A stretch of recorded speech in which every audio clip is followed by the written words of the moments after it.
Saya bacakan dari bacaan pertama dari tema utama bahan membangun jemaat. Saudara yang kekasih, Yesaya pasal 65 bait yang bacaan yang pertama tadi. So perhatikan dengan baik kata-kata ini saudara. Aku telah berkenan memberi petunjuk. Tuhan berkenan memberi petunjuk kepada orang yang tidak pernah menanyakan Tuhan. Aku telah berkenan ditemukan oleh orang-orang yang bahkan tidak mencari aku. Aku telah berkata ini aku kepada bangsa yang bahkan tidak pernah memanggil namaku. Apa artinya saudara? Apa yang Tuhan mau saya tahu tentang Tuhan ketika Tuhan katakan saya bersedia memberi petunjuk bahkan kepada orang yang tidak pernah nanyakan Tuhan. Bahkan yang tidak mampu berseru kepada Tuhan, Tuhan mau beri petunjuk kepadanya. Enggak salah ini pendeta. Apa yang Tuhan mau saya tahu saudara? Apa yang Tuhan mau saya pahami? Ketika Tuhan katakan saya bersedia ditemukan bahkan oleh orang yang tidak pernah mencari saya. Saya peduli bahkan kepada orang yang bahkan tidak pernah peduli kepada Tuhan. Apa yang Tuhan mau saya tahu? Yang bertahun-tahun melupakan Tuhan, Tuhan terus pedulikan. Yang bertahun-tahun tidak mau tahu tentang Tuhan, Tuhan terus ingat. Yang bertahun-tahun tidak pernah ingat, Tuhan ingat. Pertanyaan mendasarnya saudara, apa yang Tuhan mau saya tahu dari bacaan ini? Satu orang kawan pada bilang, nggak salah bacaan ini pendeta. Ayat 2. Sepanjang hari aku telah mengulurkan tanganku kepada suku bangsa yang memberontak. Tiap hari dia berontak, tapi tiap hari ulurkan tangan. Yang menempuh jalan yang tidak baik dan mengikuti rancangannya sendiri. Saudara yang kekasih dalam Tuhan, apa yang firman Tuhan mau dari cerita ini sebenarnya? Apa yang Tuhan mau saya tahu? Saya bersedia memberikan petunjuk kepada orang yang bahkan tidak pernah peduli tentang Tuhan, bahkan tidak pernah cari Tuhan, bahkan mungkin tidak pernah mau tahu perasaan Tuhan. Apakah ini berarti saya nggak perlu bersuruh kepada Tuhan? Nggak perlu saya berdoa pendeta, toh dicari juga gitu. Apa ini berarti tidak perlu saya meminta kepada Tuhan? Toh nanti diberi juga, dijawab juga. Tidur-tidur aja dia tidak peduli tentang Tuhan, nanti Tuhan cari. Apa ayat ini berarti seperti itu? Saya bilang sama sekali tidak. Dalam banyak sekali kitab Alkitab, perjanjian baru, perjanjian lama, banyak sekali ayat yang mengatakan datanglah kepada Tuhan, cari Tuhan. Tuhan ajarkan saya berdoa, ada doa Bapa kami diajarkan. Itu berarti apa? Tuhan mau saya berdoa, Tuhan mau saya berseru, Tuhan mau saya meminta kepada Tuhan. Ayat ini sama sekali tidak mengatakan nggak perlu berdoa kalau itu. Kalau begitu saudara, pertanyaan mendasarnya sebenarnya adalah apa yang Tuhan mau saya tahu tentang Tuhan? Alkitab itu kan tentang Tuhan, bukan tentang kita. Not about apa yang saya lakukan, tidak tentang apa yang saya lakukan, tetapi tentang apa yang Tuhan lakukan. Bukan tentang kasihku ke Tuhan, tapi tentang kasih Tuhan pada dia. Saudara kekasih dalam Tuhan, menarik sekali. Saya betul-betul bergumul memikirkan apa yang Tuhan mau katakan. Satu hal, saya bayangkan begini. Kalau firman Tuhan katakan saya bersedia memberi petunjuk kepada orang yang bahkan tidak mau mencari aku, tidak mau menanyakan aku. Tuhan terus memanggil dan mencari bahkan ketika saya tidak mau mencari Tuhan. Tuhan bahkan terus peduli bahkan ketika saya bahkan tidak mau peduli tentang Tuhan. Satu hal, kasih Tuhan itu luar biasa. Kasih yang luar biasa yang bahkan tidak pernah berhenti dengan penolakan dirimu.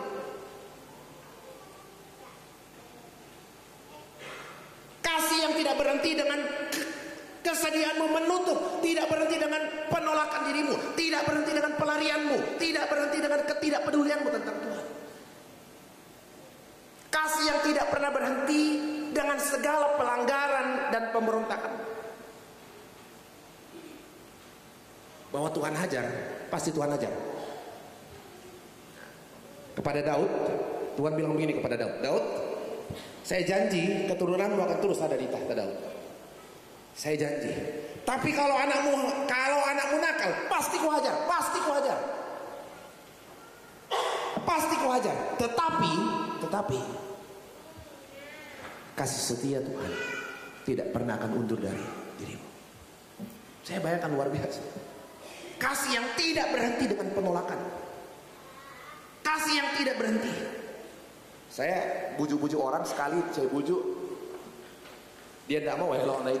Sekali dua kali ku bujuk dia nggak mau lawan naik. Pental parai hindar Tuhan. Tuhan tidak seperti itu.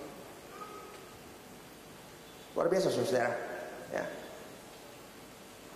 Amsal,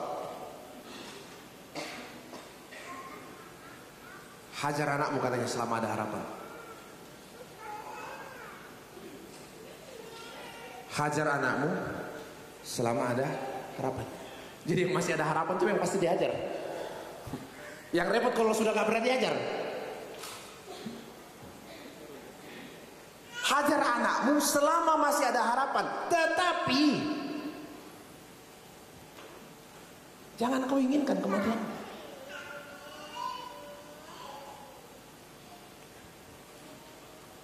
Yesaya 18 ayat 23. Apa kata Tuhan? Apakah aku berkenan kepada kematian orang fasik? Tidak. Bukan saya tidak berkenan kepada kehancuran orang fasik. Bukankah kepada pertobatannya? Yang Tuhan rindukan adalah apa? Bukan kehancuran orang. Yang Tuhan rindukan adalah apa? Pertobatannya. Jadi Tuhan memang beda dengan sikap manusia. Sebagian yang main di kota tak siap sana. Ada orang biasa, wih, ada kecelakaan di sana. Siapa itu? Yang naik motor. Oh, naik motor. Kenapa kecelakaan? Jatuh, iyo. Yang mana orangnya kah? Itu yang gondrong banyak tatonya. Oh, bajingan memang tuh di itu. Nah. Tuhan tidak seperti itu. Manusia kan lain ya. Kalau orang yang dia suka mengalami musibah, apa-apalah kan. Tuhan nggak seperti itu. Tuhan katakan jelas. Apakah aku berkenan kepada kematian orang fasik? Tidak.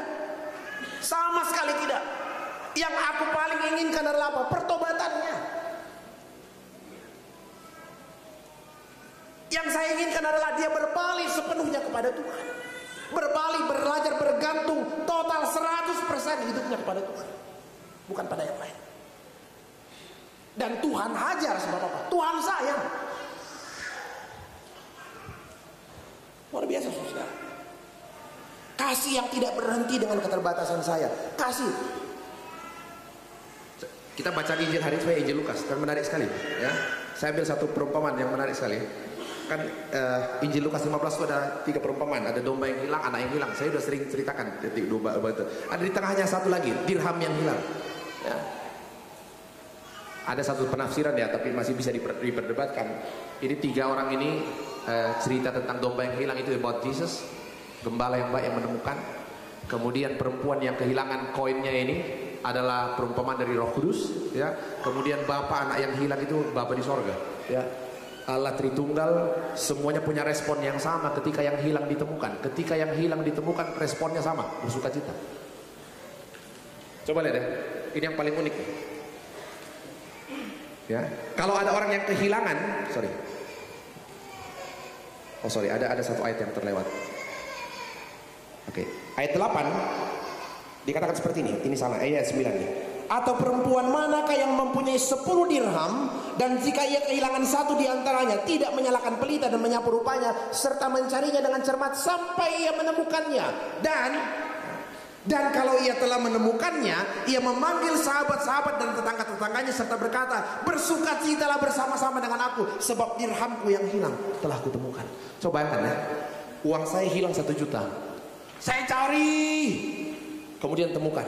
Setelah saya temukan uang 1 juta yang hilang ini, saya panggil teman-teman saya, weh, ayo bikin pesta yang harganya 5 juta.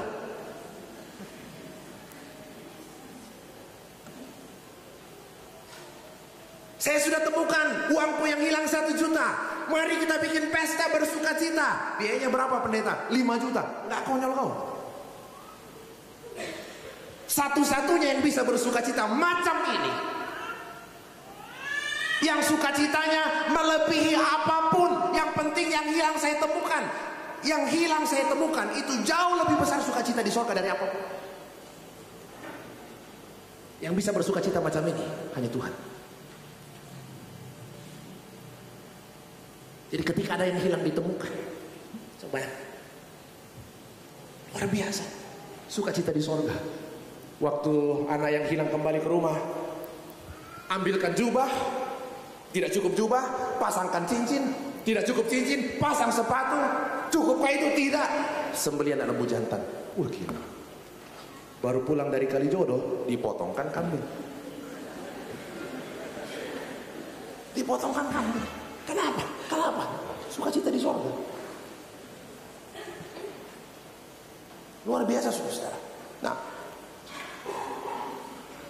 apa yang saya tangkap dari bacaan pertama tadi? Kasih Tuhan yang bahkan melampaui ketidakmampuan saya berseru kepada Tuhan.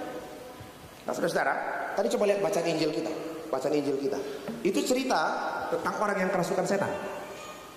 Orang yang kerasukan setan. Apa yang terjadi dengan dia? Dia kerasukan setan di Gerasa. Gerasa itu daerah orang non Yahudi, orang yang tidak kenal Tuhan. Dia ada di luar, di daerah Gerasa. Dia kerasukan setan dan kondisinya luar biasa parah. Yang masuk ke dalam dirinya bukan hanya satu setan, tapi banyak setan. Sampai bayangkan, luar biasa setan merasuk dalam hidupnya sampai dia tidak bisa pakai baju.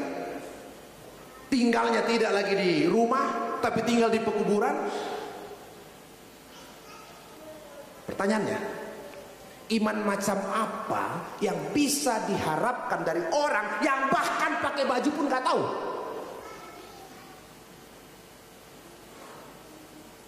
Doa apa yang bisa diharapkan dalam dirinya? Ada yang bilang, Pak Pendeta, dia bilang, apa urusanmu dengan aku, Yesus anak Allah yang maha tinggi? Saya bilang itu bukan doa dan itu bukan seruan dirinya, itu seruan roh jahat yang takut. Bukan dia yang berseru, roh jahat dalam dirinya yang berseru. Orang ini dirasuk roh jahat luar biasa. Sampai jangankan ya, pakai baju tidak, tinggal di pekuburan, tinggal di goa-goa. Satu aja kelebihannya, kuat sekali. Jadi jangan terburu kagum dengan orang yang kuat sekali. Apa kalau dia bisa buka botol bir, jangan-jangan amin.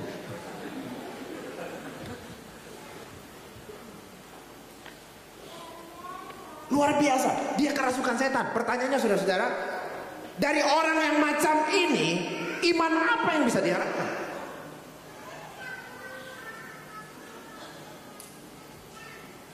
Doa apa yang bisa diharapkan? Jangankan mau berseru kepada Tuhan, pakai baju aja nggak tahu. Pertanyaannya, andai kata kesembuhan dirinya, pemulihan dirinya bergantung pada doanya kepada Tuhan. Andai kata kesembuhan dirinya bergantung pada seberapa kuat dia berseru kepada Tuhan, seberapa besar imannya. Pertanyaannya, kapan dia sembuh? Bagaimana dia berseru? Dia hanya bisa sembuh karena apa? Anugerah Tuhan 100%. Iman apa yang diharap dari dia? Makanya saya bilang, kalau ada domba yang hilang, apa yang domba itu bisa lakukan supaya kembali kepada gembala? Kalau ada domba yang hilang, apa yang domba itu bisa berbuat supaya dia bisa kembali kepada gembala? Tidak ada. Selain menunggu, Tuhan mendatangi, mengangkat dan mengendong dia. Baca Alkitab dengan baik.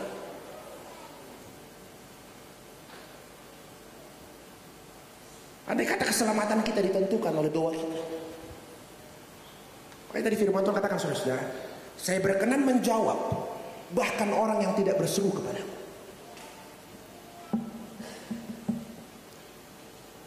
Kisah Rasul pasal 3, ingat cerita itu.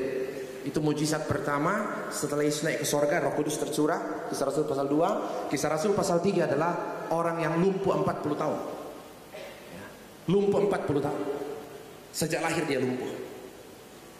Apa yang terjadi saat itu?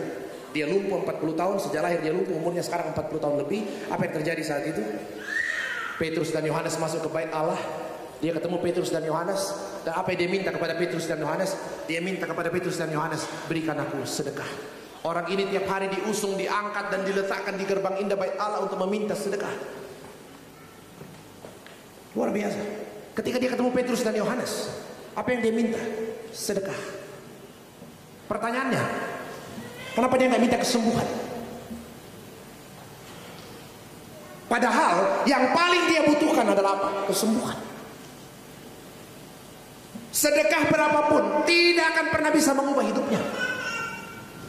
Dari orang lumpuh yang tiap hari harus bergantung dari belas kasihan orang. Pertanyaannya, kenapa dia nggak minta kesembuhan? Sederhana saja. Sebab apa? Kesembuhan tidak lagi ada dalam pikirannya. Kenapa? Sudah terlalu lama lumpuh. 40 tahun Pak Pendeta. Tiap hari saya berdoa, tiap tahun saya berdoa. Inang lasu sinna moete.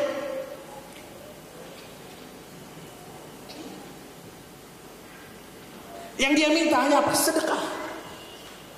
Tidak lagi ada dalam benaknya sembuh, tidak lagi ada dalam imannya sembuh. Yang dia minta hanya sedekah.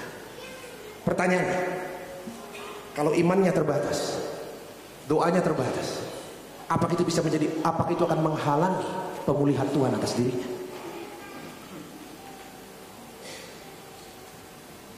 Fakta yang terjadi, Yesus katakan apa? Saya tidak punya emas dan perak, tapi demi nama Yesus orang Nazaret itu berjalan. Tuhan bisa berikan bahkan yang tidak ada dalam pikirannya. Tuhan bisa berikan melampaui yang bisa kau minta.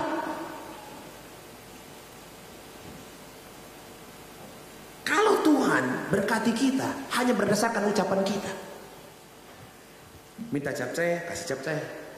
Kalau kurang garam ya pasti juga datang kurang garam. Terlalu banyak hal dalam hidup kita yang tidak pernah kita minta dan Tuhan berikan.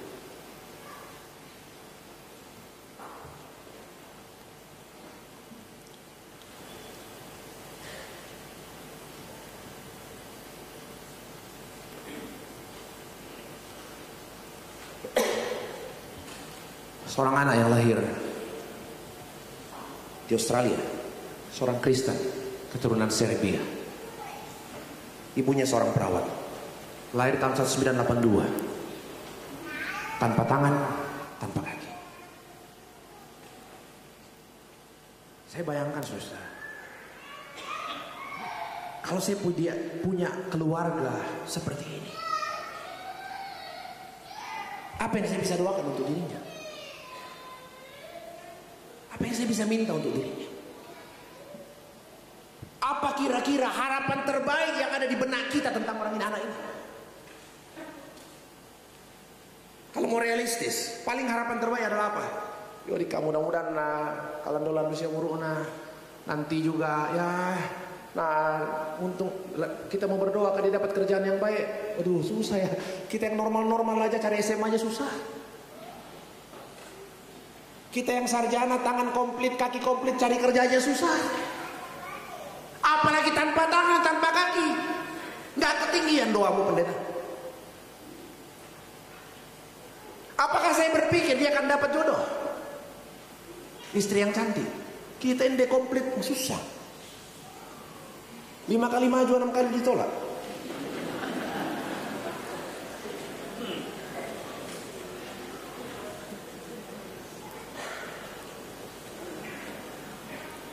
Luar biasa. Apa yang saya mau doakan tentang dia? Apa yang saya mau doakan tentang dia? Kalau saya punya menghadapi masalah seperti ini, saya yakin harapan saya nggak akan terlalu tinggi.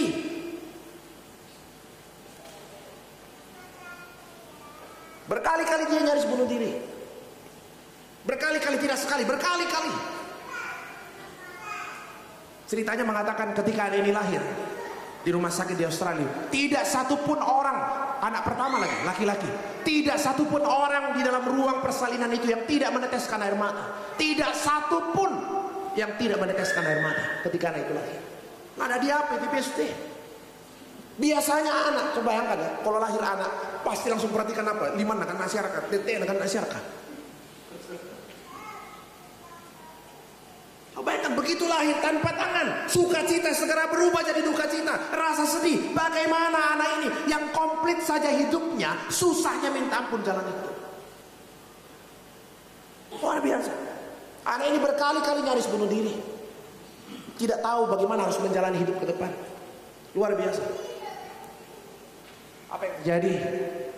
Dia tidak jadi bunuh diri karena apa? Dia selalu ingat ibunya. Ibunya luar biasa mencintai dia. Kalau dia sampai harus bunuh diri, dia tahu betapa sedihnya hati ibunya. Dia kuat karena apa? Dia merasakan ibunya mencintai dia luar biasa. Dan saya yakin cinta Tuhan lebih besar dari cinta ibunya kepadanya. Cinta yang melebihi kelemahannya, melampaui keterbatasannya. Dia gak jadi bunuh diri. Dia sampai SMA, dia mulai percaya diri. Waktu SMP selalu dibully. SMA dia mulai percaya diri. Dia sering kali menjadi kesaksian bagi banyak orang. Umur 21 tahun, dia selesai lulus akuntansi di Amerika. lulus dari dua degree, dua kesarjanaan. Dan apa yang terjadi? Dia menjadi motivator yang luar biasa. Berbicara di puluhan negara, di depan jutaan orang. Cakep banget ya. Lebih gagah dari Ronaldinho atau bapaknya? Luar biasa. Kira-kira di siapa ini lampor aja? Wah.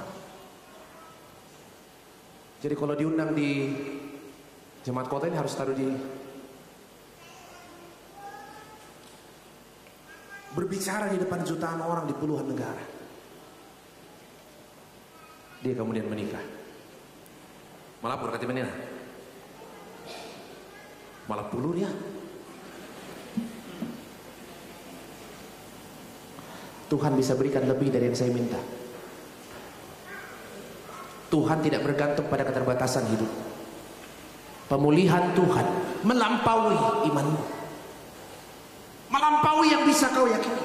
Makanya tadi firman Tuhan katakan, saya berkenan memberikan berkat-Ku, petunjuk-Ku bahkan kepada orang yang tidak mau mencari Aku. Sekali lagi saya katakan, ayat ini tidak bermaksud tidak usah berseru kepada Tuhan.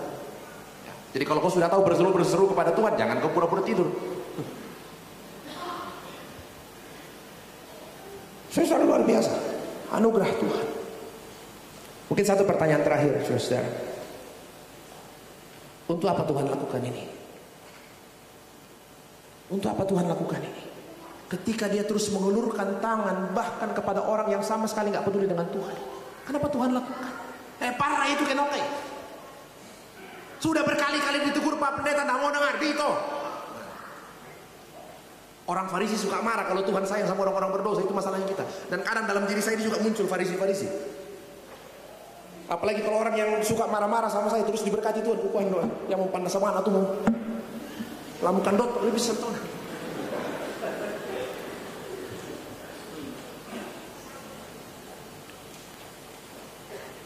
Kalau saya merasa orang lain tidak layak diberkati, saya lebih layak diberkati. Dia punya banyak dosa, harusnya dia dihancurin aja. Dan saya merasa diri saya lebih baik. Hati-hati saya bilang. Bibit keangkuhan mulai ada dalam diri. Tidak satu orang pun benar di hadapan Tuhan. Tidak satu orang pun.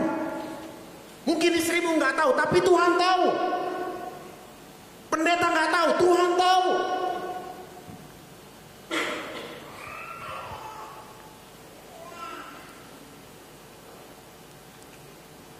Kenapa Tuhan, saudara-saudara, mau terus memulihkan kita? Tuhan cari kita terus, bahkan ketika saya nggak peduli dengan Tuhan, Tuhan cari. Malah taruh tepan di Alfred Pongcel, si Sulebong ditaruh, nada kata taruh. Taruh ke pemotuan, aku jam 12 mau ada di Pongcel sih. Namun tete-tete lu subuh tak apa sulit, nolong tak ke pemotuan. Taruh ke Pongcel sih.